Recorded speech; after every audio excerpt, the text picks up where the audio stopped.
పాపకు పాలు పట్టాను. నువ్వు అన్నం తిన్నావా బావా? అయితేరా తిందు గాని. జ్యోతి, ఏం బావా? నీకు విషయం చెప్పాలి. ఏమిటది? రేపటి నుంచి నువ్వు ఇంటికి రావద్దు. బావా? అవును జ్యోతి, నువ్వు రోజు ఇంటికి వస్తున్నావు. నా బిడ్డకు తల్లి లేని లోటు.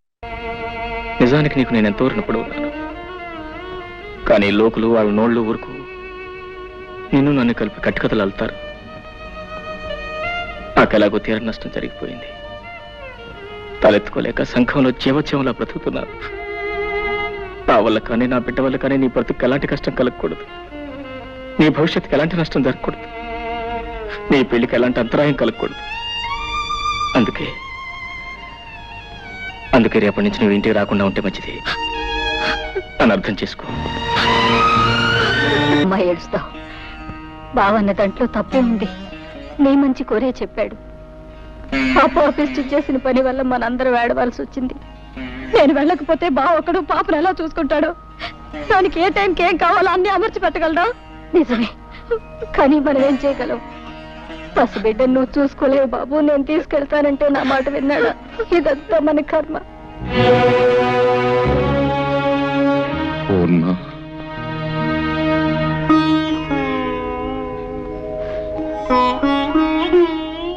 ఈ విషయంలో మనం చేసేది లేదంటావా? ఏముంది, అది చేసిన పనికి జీవితం అంతా ఏడవడం, మనవరాళ్ళు కూడా ముద్దాడుకోలేని దౌర్భాగ్యానికి కుమిలిపోవడం. ఈ జరిగిన పొరపాటులు కొంత బాధ్యత నాది ఉంది పూర్ణ. మీ బాధ్యత? అవును. అతనికి మన అమ్మాయి తగింది ఎంత మాత్రం కాదు అని నువ్వెన్నిసార్లు చెప్పినానే వినిపించుకోలేదు. పెళ్ళయ్యాక దాని గుణం మార్చుకుంటుంది అని ఆశపడ్డానే కానీ ఇలా మనకందరి గుండెల్లో చిచ్చురగులుస్తుంది అనుకోలేదు. జరిగిన పొరపాటును దిద్దుకోవాలి. మన అల్లుడికి న్యాయం జరిగిపోయింది. అతనికి న్యాయం చెయ్యాలి. ఎలా? ఏం చేస్తారండి?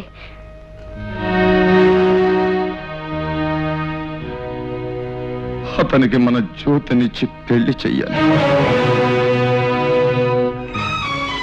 ఏమిటి మావయ్య ఉన్నది? నాకు మళ్ళీ పెళ్ళే? వద్దు మావయ్య, నాకు అలాంటి ఆలోచన లేదు.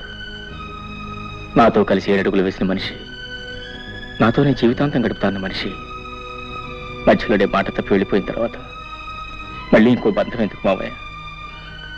ఎలాగో ఒంటరి వాడిని అయిపోయాను. ఈ జీవితం ఇలాగే ఒంటరిగానే గడిచిపోయి నా జీవితం ఆరిపోయిన దీపం లాంటిది. ఇక ఏ జ్యోతి తిరిగి వెలిగించలేదు. లేదు బాబు, మా జ్యోతి తప్పకుండా నీ జీవితానికి వెలుగునిస్తుంది. వద్దు మావయ్య, జ్యోతికి వేరే ఏదైనా మంచి సంబంధం చూసి పెళ్లి చేయండి. నా మాట వినండి. మా మాట కూడా కాస్త విను పాపు. కన్న పాపానికి మేము, కట్టుకున్న నేరానికి నువ్వు, తోడపుట్టిన దురదృష్టానికి దాని చెల్లెలు అందరం బాధపడుతున్నాం. అది గడప దాటిన క్షణం నుంచి నీ మావయ్య కానీ నేను కానీ కంటి నిండా నిద్రపోయామా, కడుపు నిండా తిండి తిన్నామా? ఒక్కళ్ళ మొహాల్లోనైనా కనీసం చిరునవ్వు కనిపించిందా? ఎవరికీ మనశ్శాంతి లేకుండా ఎంతకాలం ఇలా? అది పెట్టిన చిచ్చు కన్నీళ్లతో ఆరిపోయేది కాదు బాబు. నా మాట విను.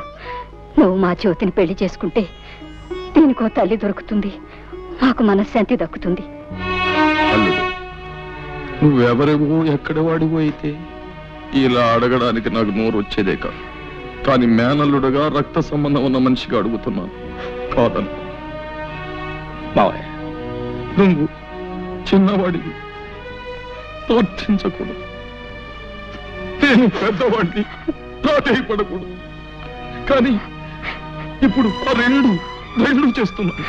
ఇవి చేతులు కావలుడు. మావయ్య, అలాగే మీ ఇష్టం వచ్చినట్టు కానివ్వండి.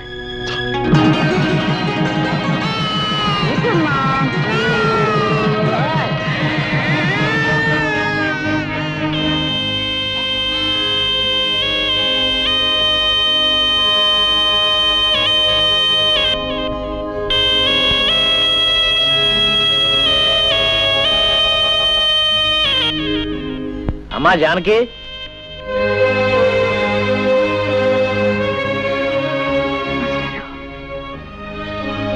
ఏమ్మా కులాసయ్యనా? తాలూకా ఆఫీసులో పనుండి వచ్చాను. ఏదో నువ్వు ఇక్కడ ఉంటున్నావు కదా, ఓసారి చూసి పెడదామని వచ్చా. హా, అబ్బో ఇల్లు చాలా బాగుందమ్మా, చాలా పెద్ద ఇల్లు. ఈ సోఫాలు, కుర్చీలు, టేబుల్స్, లైట్స్ చాలా ఖరీదుంటాయనుకుంటాను. చాలా సంతోషం తల్లి. మీ నాన్న ఏడుస్తూ అన్నాడు, ఒరే పంతులు, పెద్దది ఎలా చేసింది ఏంట్రా అన్నాడు. నేనన్నాను, ఊరుకోరా పిచ్చోడా, అదేం తెలివి తక్కువది కాదు, ఏదో గొప్పతనం లేదే ఇంత పని చేస్తుందా అని నేనన్నాను. నేనన్నది కరెక్టేనమ్మో, లేకపోతే ఆ పేదరాంబాబు నీకు ఇవన్నీ ఎక్కడ తెచ్చిపెట్టగలడు? అమ్మా అతను అదే ఇంతకీ అతను ఏమన్నారు జానకమ్మ తల్లి? భర్త అనడానికి కుదరదు, ఎందుకంటే అతను నీ మెళ్ళలో తాడి కట్టలేదు కనుక. పోనీ నేను అతని భార్య అందామా, అది కుదరదు. ఏమనాలబ్బా? ఏమిటో ఏమనాలు యథోపరికి తోచావడం లేదు. పాఠాలంటే చెప్తాను గాని భాష గురించి అంతగా తెలియదమ్మా. పోనీ ఏమనాలో నువ్వు? అదేమిటమ్మా, అదేమిటి ఎడుతున్నావా? Silence silence silence.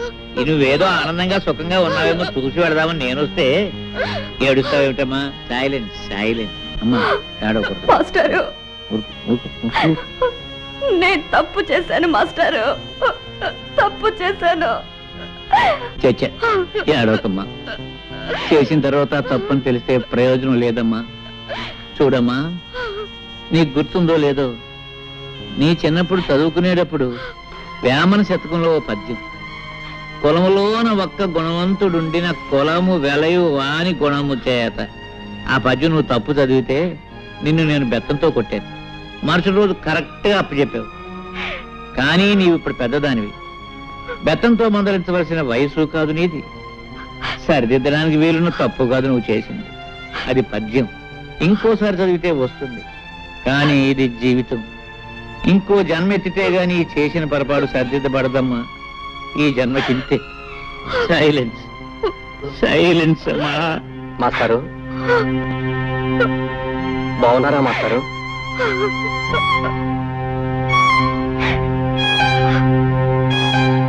ఎవరు? మురళీ బాబా?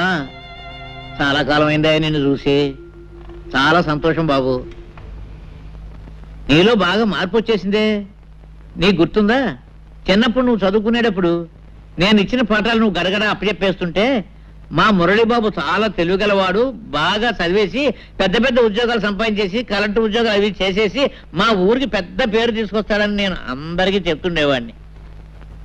కానీ బాబు, మన ఊరి పేరు, పరువు, ప్రతిష్ట ఇలా బజారు పాలు చేస్తావని అనుకోలేదయ్యా. మాస్టారు అర్థమైంది మాస్టారు, మీరేమంటున్నారో అర్థమైంది. చూడండి, మేమేదో కాని పని చేశామనో చేయకూడని పని చేశామనో మీరందరూ అనుకోవటంలో తప్పు లేదు. కానీ ఒక్క విషయం ఆలోచించండి, ఆమెకు తన భర్తతో సుఖం లేదు. ఆమె లేకుండా నేను బ్రతకలేను. అందుకే అర్థం లేని ఈ కట్టుబాట్లని కాదనుకొని మేమిద్దరం కలిసి ఒక నిర్ణయానికి వచ్చి ఈ పని చేశాం. మేం చేసిన దాంట్లో తప్పే ఉంది. ఏమిటి ఏమిటి బాబు, నువ్వు చేసిన దాంట్లో తప్పేమీ లేదంటావా? ఆ సంగతి ఆ పిచ్చి పిల్లలు చెప్పవా బాబు?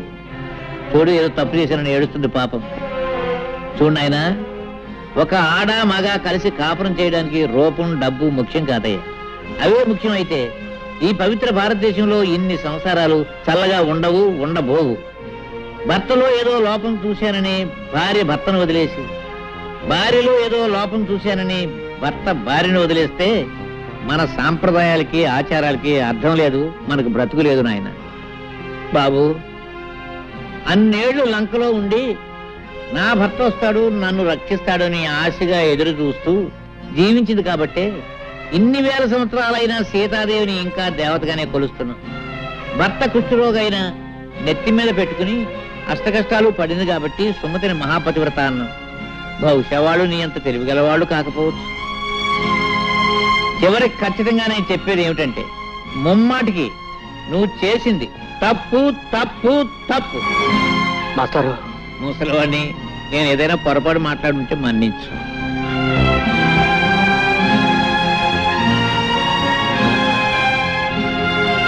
వస్తానమ్మా. మాస్టారు, నేను మీ కూడా వచ్చేస్తాను.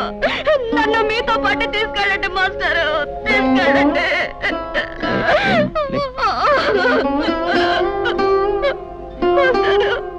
ఏమిటమ్మా, ఏమిటి పిచ్చి తల్లి? వస్తావా? ఎక్కడికి వస్తావు? ఎవరి దగ్గరికి వస్తావమ్మా? నా కూతురు చచ్చిపోయిందని తర్పణం వదిలేసిన మీ నాన్న ఇంటికి వస్తావా? తప్పు చేసిన నిన్ను మళ్ళీ ఎప్పుడూ ఆ ఊళ్ళో అడుగు పెట్టకూడదని వెలేసిన ఆ ఊరికి వస్తావా? పోనీ రాంబాబు ఇంటికి తీసుకెళ్దామంటే నిన్న రాత్రి నీ చెల్లెలతో అతనికి పెళ్లి జరిగిపోయింది. అంతేనమ్మా, అంతే. ఒకసారి గడప దాటిన ఏ ఆడదాని బ్రతుకైనా జీవితాంతో సైలెన్సేనమ్మా, సైలెన్సే, సైలెన్సే.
అయ్యో, ఉండు బావా.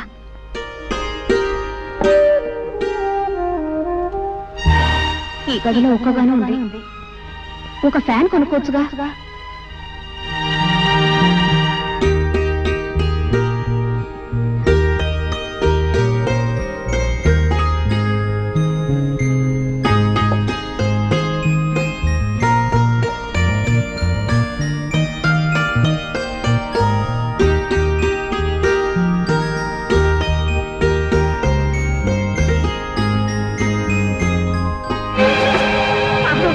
అమ్మగారు కృష్ణాలు పోస్తున్న అంటించుకుంటున్నారు.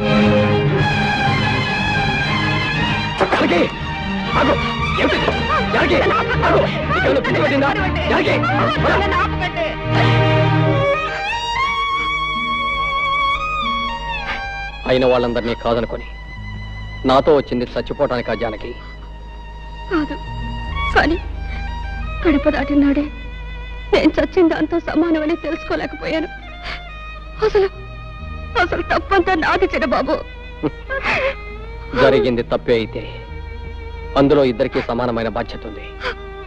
నాతో రమ్మనమని అడగటం నా తప్పైతే రావటం నీ తప్పు. నా కూడా రావటానికి నీకున్న ధైర్యం నాతో జీవితం పంచుకోవటానికి లేకపోయింది. జానకి, ఇప్పుడు నువ్వు చచ్చిపోతే నిన్ను లేవ తీసుకొచ్చానన్న చెడ్డ పేరుతో పాటు నీ చావుకు కారణమయ్యానన్న అపకీర్తి కూడా నాకు వచ్చేది. ఇప్పుడు నీ మనసు నాకు పూర్తిగా అర్థమైంది. నువ్వు నాతో కలిసి జీవించలేవు. అందుకే నువ్వు తిరిగి మనూరెళ్ళిపో. ఎక్కడికి వెళ్ళను, ఎవరింటికి వెళ్ళను. ఎవరింటికి వెళ్ళక్కర్లే జానకి. ఊరు బయట ఉన్న తోటలో నాకు చిన్న ఇల్లు ఉంది. అందులో నువ్వు సుఖంగా ఉండటానికి అన్ని ఏర్పాట్లు చేస్తాను. నీ వాళ్ళెవరో నీతో మాట్లాడకపోయినా కనీసం కళ్ళెదురుగా అయినా కనిపిస్తారు.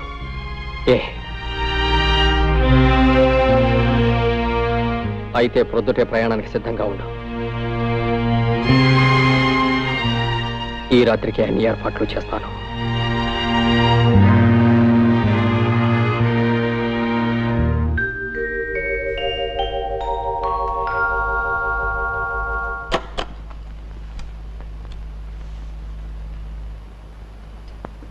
నేను వెళ్తున్నా చిన్నబాబు,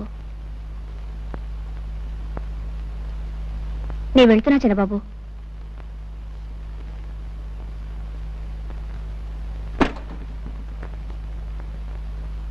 చిన్నబాబు చిన్నబాబు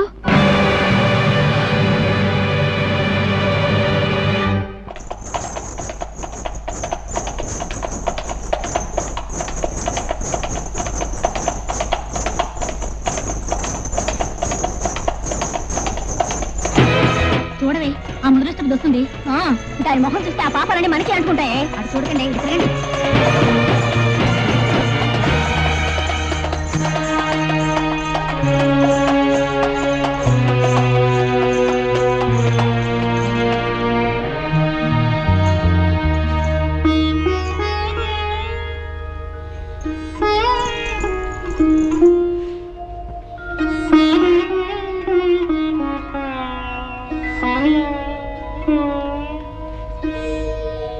ఆవిడ గారు వచ్చిందట తెలిసిందా? ఎవరావిడే? పెద్ద తెలియనట్టు అడుగుతావే, అదే ఆ జ్యేష్ఠాలమ్మ మళ్ళీ తగలడిందటగా. జ్యేష్ఠాలమ్మా? ఆ పేరు ఇప్పుడు వినలేదే. ఇదిగో ఇలాంటి సమాధానాలు చెప్తే నాకు ఒళ్ళు మండుకొస్తుంది. చిచ్చి, మళ్ళీ ఊరు రావడానికి మనసు ఎలా ఒప్పిందో, అంత సిగ్గుమాలను పనిచేసిన తర్వాత కూడా. రామరామ ఏంటో రామరామ కృష్ణ కృష్ణ, అసలు విషయం ఏంటి చెప్పు. అట్నుంచటే పోతుంది అనుకున్నాను. ఆవిడ గారి గురించి ఇక్కడ ఎవరు బెంగ పెట్టుకున్నారని వచ్చింది మళ్ళీ. ఆవిడ గారు ఈవిడ గారు ఏమిటో గోల, అసలు సంగతి సూటికి చెప్పు, ఎందుకు రాద్దంతో? అవును, ఎందుకు ఎవరావిడే? ఇంకెవరు, ఆవిడే ఆ జానకమ్మ గారు, ఒకప్పటి మా అక్కయ్య గారు.